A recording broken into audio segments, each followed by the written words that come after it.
后来花莲的光复乡重建，即摆嘛会当看到数位超人伫个幕后咧贡献着力量。岛民众为着要来整合着资源，特别架设着网站，透过这个网站，会当知影啥物所在需要志工，啊物资放伫咧倒位，便当这个伫倒位咧发放，也佫有带名等等的资讯，大家拢学到讲真有效率，嘛甲救灾的资源极大化。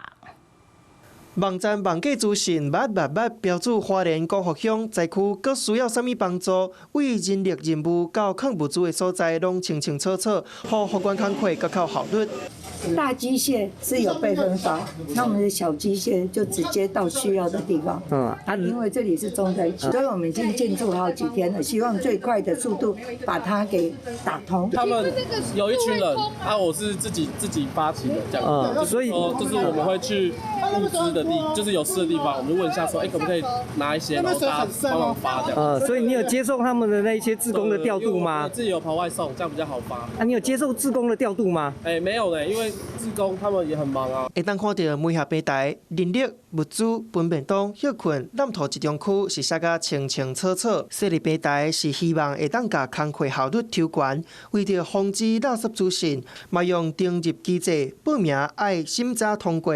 确保报名人数准确性，让关物件的人了解现场需要什么。要去光复部落、公国桥那边，民间单位这么多，就是愿意出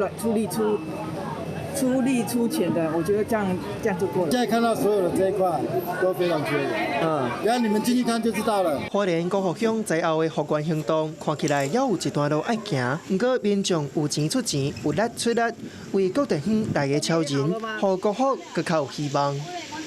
Hello， 我是张新文。想要抢先掌握最及时的新闻资讯吗？赶快订阅、按赞、开启小铃铛，锁定华视新闻 YouTube 频道。